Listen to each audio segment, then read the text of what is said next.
আমরা যারা বিভিন্ন দায়িত্বশীল মানুষ ছিল আমরা প্রচণ্ড রকমভাবে এই ভয়ঙ্কর ঘটনাকে নিন্দা জানাচ্ছি এবং সেই জন্য আমি বলেছি যে আমার এখানে পেশাগত লোক যারা ছিলেন আনসার বাহিনীর আপনাদের কেন ব্যর্থতা আসছে সেই জন্য তাদেরকে আমরা বিচারের সম্মুখীন করেছি এবং সেই বিচার অলরেডি তারা শুরু হয়েছে এবং আপনারা হয়তো আরও জানবেন যে এইটা কেন কিভাবে এবং আমরা কিন্তু আমি এটা জানার সাথে সাথে আমি আমাদের ঊর্ধ্বতন যারা ছিলেন পুলিশ এবং আমাদের এখানে আর্মির ক্যাম্প যিনি ওনার সাথে কথা বলেছি এবং তার পরবর্তীতে র্যাব এর পরবর্তীতে আমাদের এখানে ট্রাফিক কথা বলেছি এবং আজকে আমরা সবাই এখানে বসছি আমরা 11টার থেকে এখন পর্যন্ত মিটিং করেছি এবং ওনাদের সরজনে নিয়ে এসেছি এটাকে আরও কত ব্যাকরণ করা যায়। তবে আমার আপনার সাথে যে কথা বলতে হয় জুলাই আগস্টের পরবর্তীতে আনসার এর আগে আমরা যেরকম দেখেছিলাম তাদের পেশাগত দক্ষতা এবং তাদের এই নীরবতা আমাকে যেটা আপনাদেরকে শঙ্কিত করেছে আমাকেও করেছে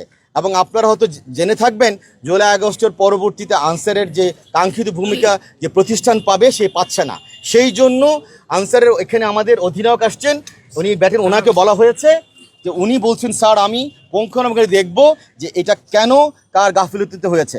আমি আপনাকে রিকোয়েস্ট করব ওনার কাছে আমি এই ব্যাপারটা আজ থেকে প্রায় 6 মাস আগে বলেছি যে আনসারে যদি থাকে যদি নিরাপদ লোক থাকে আর আমি যদি নিরাপদ না থাকি তাইলে আমার এরকমভাবে ইউনিফর্মধারী লোকের দরকার কি। তা আমি আপনাকে অনুরোধ করব ওনার সাথে যে কথা বলেছিলাম গত মাসেও বলেছিলাম যে আমার এই আনসার যদি ভালোভাবে কাজ না করতে পারে তাহলে আমাকে হয়তোবা আরও অন্য কিছু চিন্তা করতে হবে যে আমাদের কারা সিকিউরিটি দেবেন। আমি রিকোয়েস্ট করব আপনারা যদি ওনাকে সেই প্রশ্নটা করেন তাহলে হয়তো খুব ভালো একটা আনসার পাবেন। ধন্যবাদ।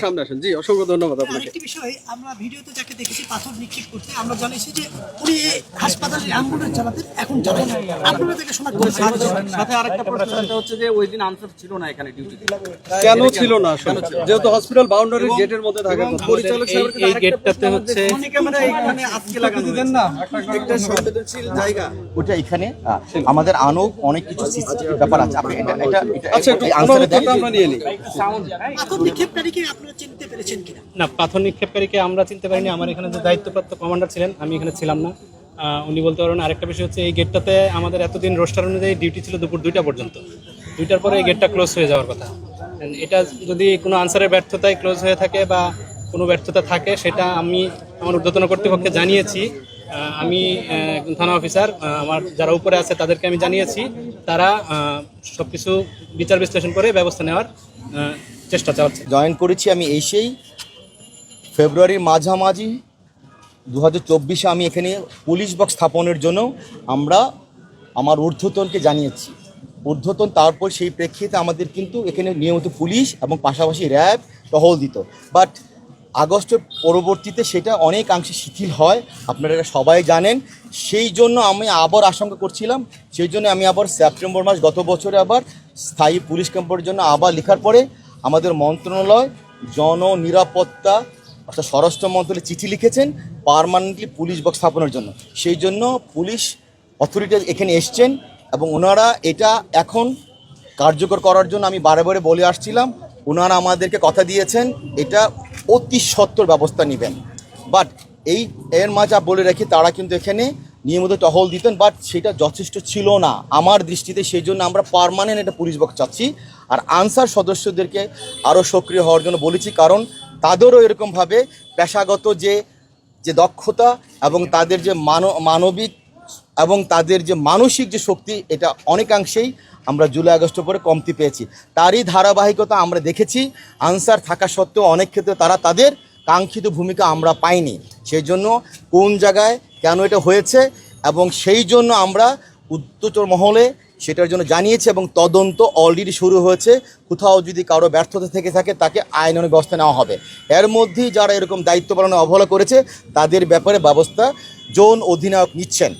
আমার আপনার কাছে হলো এইটা সিকিউরিটি কিন্তু এটা একটা সার্বিক ব্যবস্থাপনা এখানে সর্বস্তরের সিকিউরিটির যে লোকগুলো থাকবেন তাদের সাথে জনসম্প্রীতি যখন থাকবে তখন আমাদের হাতে আরও শক্তিশালী জিনিস থাকে তখন কুচক্রি মহল কিন্তু শুরু করতে পারে না।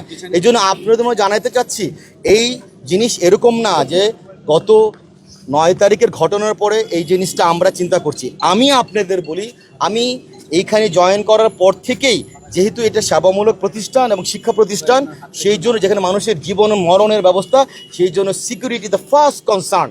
সেই জন্যই আমি জয়েন করা 2 মাস পরেই এখানে নিরাপত্তা ব্যবস্থা বাড়ানোর জন্য আমরা চেষ্টা করেছি। এবং আপনি হয়তো অনেকটা জেনে থাকবেন, গত বছরের জুন নাগাদ আমার যেটা ছিল অনেকাংশে সেটা আমরা ভালো পেয়েছি, কারণ র্যাব এখানে আমাকে যথেষ্ট হেল্প করেছিল, পুলিশ করেছিল। বাট জুলাই আগস্টের পরবর্তী ওভারঅল সার্বিক পরিস্থিতি যেটা আছে সেটারও ছাপ এখানে পড়েছে। বাট আমাদের ডক্টর, আমাদের নার্সিং, আমাদের স্টাফ এবং আমাদের কলেজ স্টুডেন্টদের আশ্বস্ত করেছি আমরা সবাই তোমাদের সাথে একমত, এবং আমরা রোগীদেরকে বলেছি আপনারা নিরাপদ যাবেন। তবে সামাজিক আন্দোলন থাকতে হবে, যেন এখানে যেন কেউ যেন কুচুকরি মহল যেন ভোলাবানিতে মাস স্বীকার না করতে পারে। এবং যখন সামাজিক আন্দোলন থাকবে, আমরা যারা সরকারিভাবে যারা দায়িত্বপ্রাপ্ত আছে তাদের আমাদের হাত আরো শক্তিশালী হবে। আমি এটা আপনাদের মধ্যে জানাতে চাচ্ছি। ধন্যবাদ আপনাকে।